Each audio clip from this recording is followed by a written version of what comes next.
Confluence, the flowing together of diverse cultures, is a concept created by Chou Wen-chung, which describes the essence of his musical expression. It also refers to his aspiration for the future of civilization. Composer, educator, and cultural ambassador, Chou Wen-chung has played a wide range of roles in his life. Crossing cultures is inherent in all he does. He arrived in the United States in 1946 and became the first composer from China to attain recognition in the West. His compositions have been performed by leading orchestras and chamber ensembles around the world.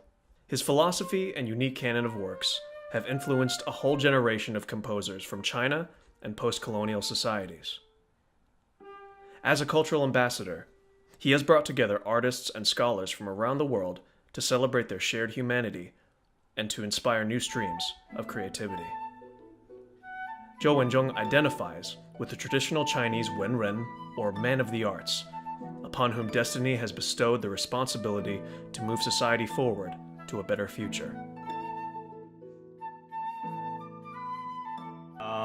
And of course, it's important to realize that the real power behind a society is not really the senator from this state or the representative from the city.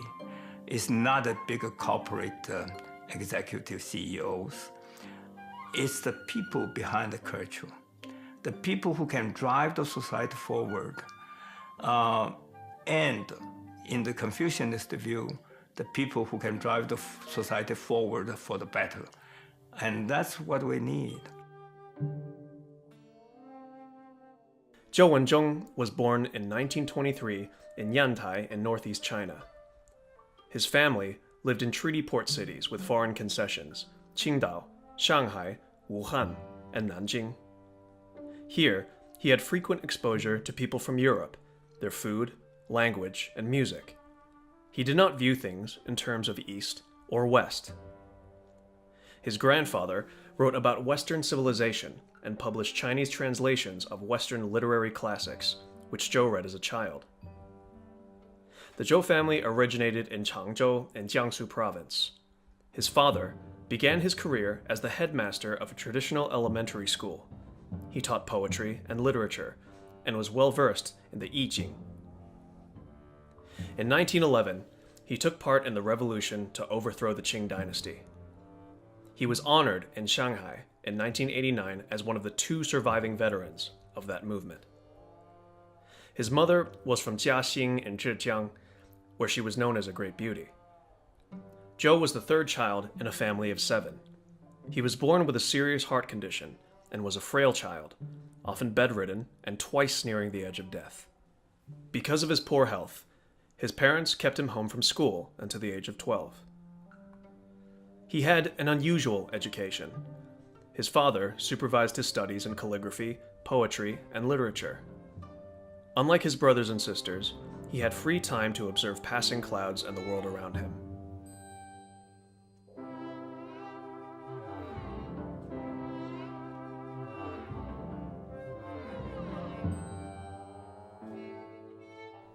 When he was 9 years old, he began to study the violin with his older brother Wen-ting.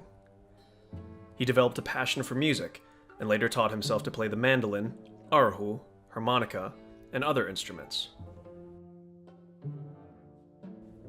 When his family moved to Nanjing in 1932, he entered the Jingling Middle School, a missionary school where English was taught. In 1937, the Japanese army moved south in a ruthless campaign to occupy all of China. The Chou family fled to Shanghai, seeking safety in the heavily guarded international settlement. When the Japanese army penetrated with biological warfare, his brother, Wen-ho, died of typhoid. Music was the only solace for the young Wen-chung. He began to dream about becoming a composer. He entered St. John's University in 1941 and began studies in engineering. But at the end of the year, the Japanese army marched into the settlement. Chou's family urged him to flee, to avoid conscription by the Japanese.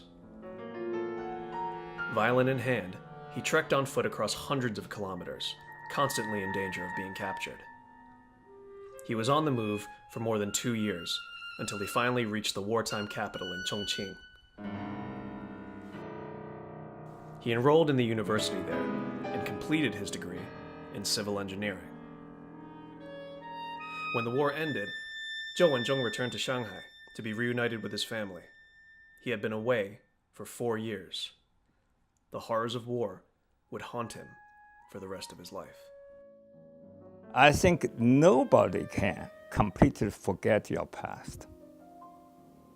And your past lives with you. Because this is something you cannot deny, you cannot push away. It's in you. The war had taken a heavy toll on Chou Wen-chung. His parents encouraged him to go abroad and study. Despite his devotion to music, he felt duty-bound to choose a more practical field. He had read that British art critic John Ruskin had described architecture as frozen music. Yale University School of Architecture accepted his application and offered him a full 5-year scholarship.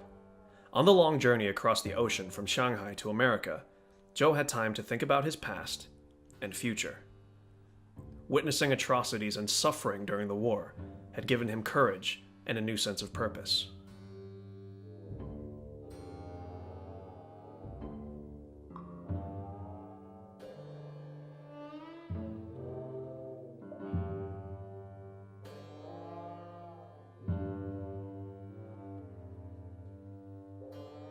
Chou arrived at Yale University in New Haven in the late summer of 1946. He met with the Dean of Architecture and told him, apologetically, that he would have to decline the scholarship offer. He had decided to study music instead of architecture. At first, the Dean was dumbfounded, and then he became furious. But he was unable to persuade the young man to change his mind. Chou then had to break the news to his family. To his enormous surprise and relief, he received a letter from his father granting his approval and his blessing. That autumn, the New England Conservatory in Boston opened its doors for the first time since the war began. Chou was accepted as a violin major and entered that very semester. He was the only student from China. He soon began studies with Russian-born composer and conductor Nicholas Slonimsky. Slonimsky was Chou's first mentor. He explained to his new student that if he really wanted to become a composer, he should first learn more about the music of his own Chinese culture. In a music history class at New England Conservatory, Chou heard the music of Edgar Varèse for the first time. He was shocked by what sounded to him like pigs being slaughtered. But he was fascinated. He could not forget the sounds he had heard that day. In 1949, at the age of 26, Chou moved to New York to live with his brother. He arrived at an exhilarating moment in American cultural history. A burst of innovation in the New York art scene mixed with an influx of artists from Europe to create an atmosphere of excitement and possibilities. Chou began to study at first with the prolific Czech composer Bohuslav Martinu, but could not adapt to his teaching style. By chance, he met American composer Colin McPhee, who had been a student of Edgar Varèse years earlier. McPhee offered to make an introduction to Varèse with a warning about the composer's terrible temper. Varèse's reputation was notorious. His jarring music shocked audiences, driving them into states of rage. When his early works premiered in the 1920s, fighting often broke out in the audience, and the police had to be called in.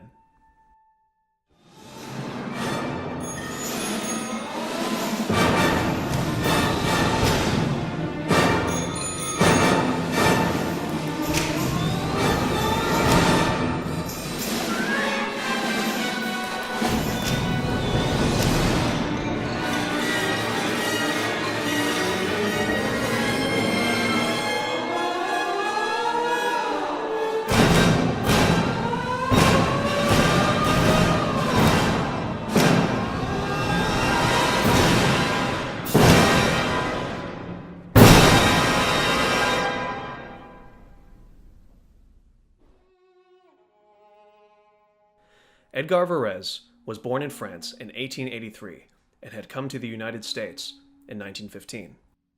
Like Chou Wen-chung, he had a background in engineering. He called music organized sound. He experienced sounds as living entities, which he thought should be liberated.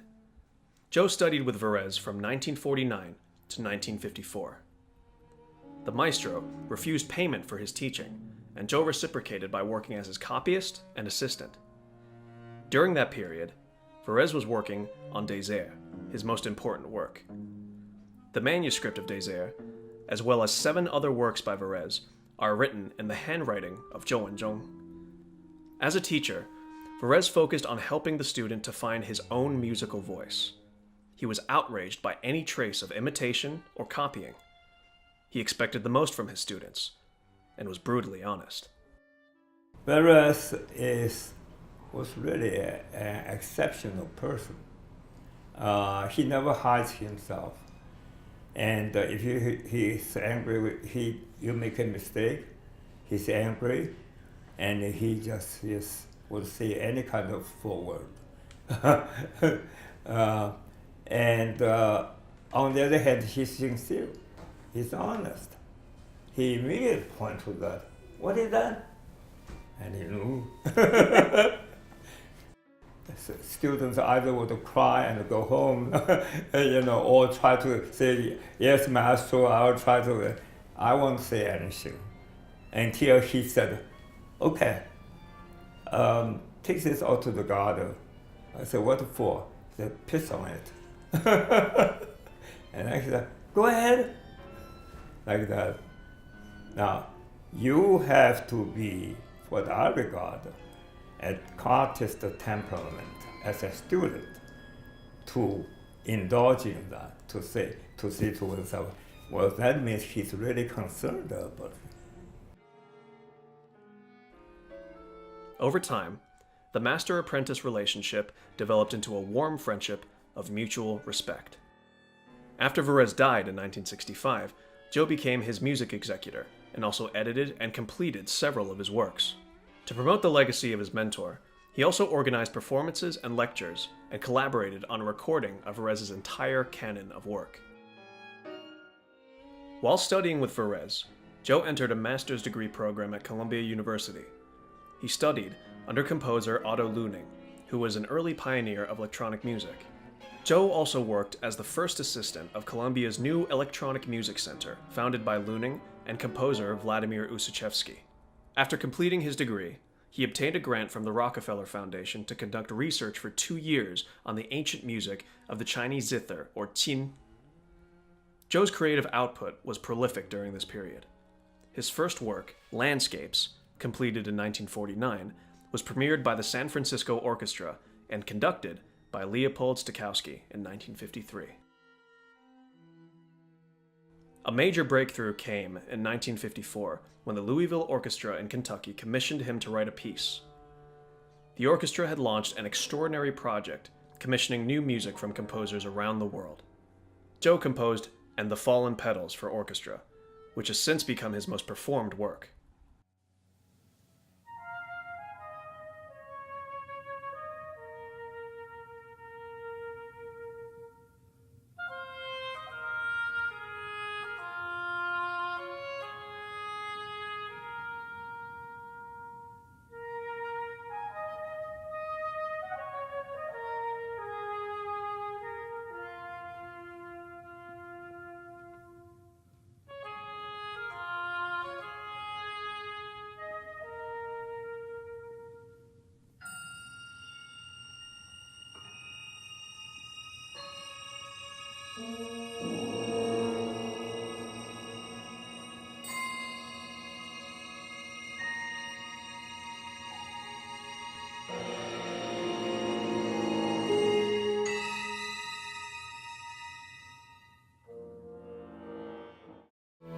When I went to Louisville, I walked in, met Robert Whitney. It was an empty hall, and right away, it was a very unusual kind of sight with the orchestra on the stage. And then it began to play, and I just got lost. Then it stopped playing, and I still remember his look turning around. He said, "What do you think?" I was silent for a while. Finally, I said, "I didn't hear it." Play it again. And then he went back and played it again very patiently. I remember when I got the commission, I began to think of my own personal experience in China. And so I decided to write Endophyllum Petals. But petals, I was thinking of my classmates, young people I knew who died in the Second World War. During this period, Zhou's personal life also blossomed. He met the acclaimed concert pianist Zhang Yian, a young musical sensation while still in high school. Zhang made her concert debut with the Hollywood Bowl Symphony, conducted by Leopold Stokowski. The couple were married in 1962. Their two sons, Lu Yan and Su Min, grew up in Varèse's house in Greenwich Village, which Zhou had bought from the composer's wife, Louise. Chou Wen-chung joined the faculty of Columbia University in 1964. During an academic career of 3 decades, his work had a significant impact on the field of arts education in the United States. He continued to bridge East and West, teaching Columbia's first course in Chinese music and introducing a new program of Asian humanities. He began the first doctoral program in composition and supervised countless numbers of emerging young composers. He taught an increasingly international body of students, some of whom have become accomplished composers in China.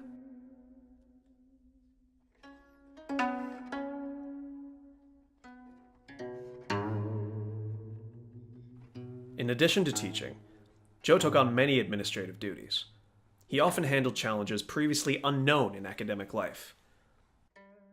The 1960s was a time of great social turbulence in America.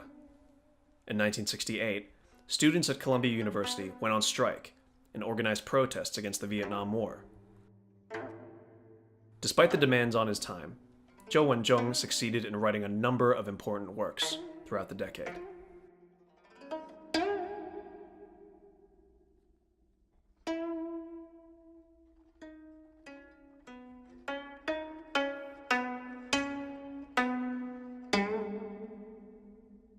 Zhou was at the peak of his musical career when a crucial door reopened in his life: China.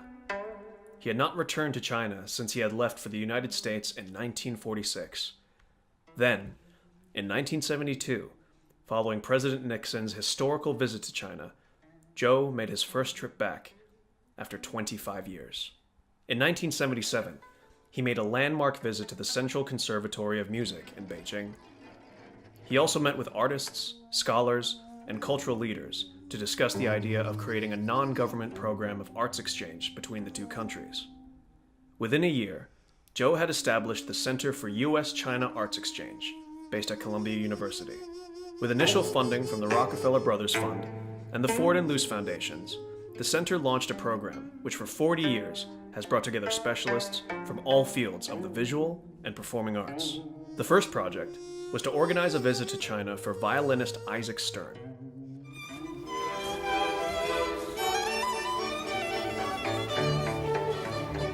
The result was the Oscar-winning documentary From Mao to Mozart. The exchange worked in both directions. Scores of Chinese artists were invited to the United States, the first being playwright Cao Yu.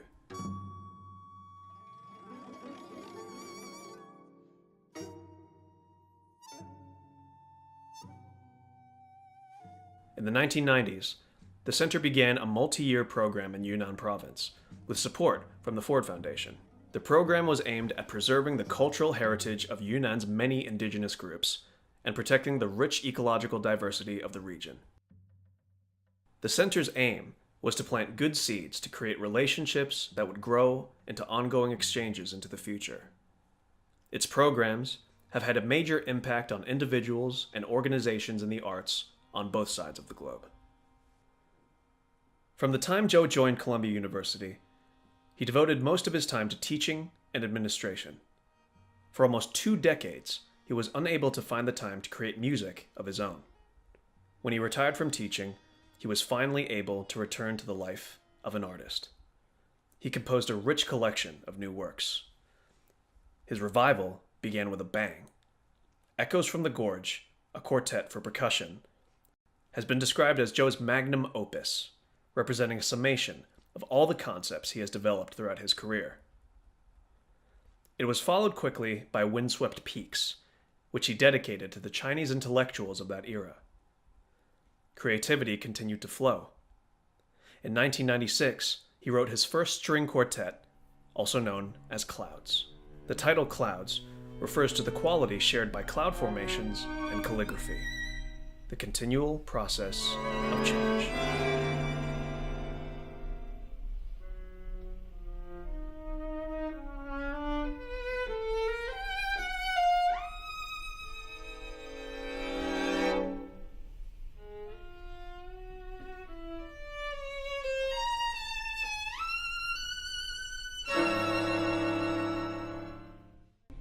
As a composer, I think I'm different from the majority of them.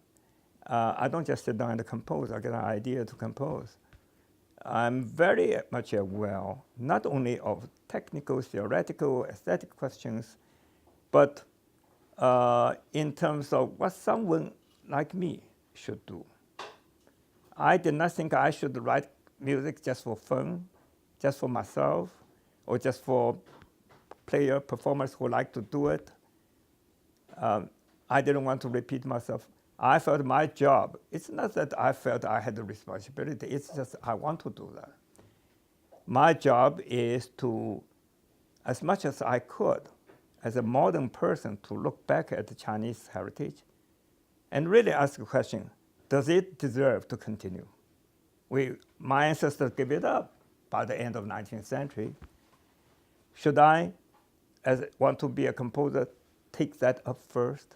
Or should I follow Western tradition, write a piece that everybody likes, or you want to express your own musical language? I felt my responsibility is that to build my ideas, my career, my products on the basis of how to revive the Chinese heritage and in view of the time lag, to merge with modern ideas.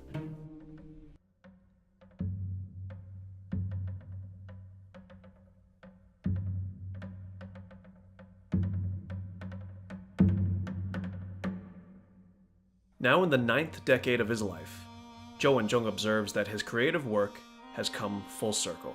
His earliest piece, Landscapes, was written in 1949 for Western orchestra.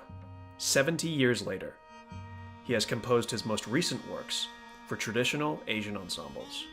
Eternal Pine 1 is written for the Korean Kayagum Ensemble. Eternal Pine 3 is the first work he has ever composed for a Chinese ensemble. In Chinese culture, the ancient pine tree, bent and gnarled by the winds, is a symbol of longevity and endurance. To Chou Wen-chung, it represents the tenacious Chinese Wenren, withstanding all storms to carry out his mission. He is a link to the future of our shared culture.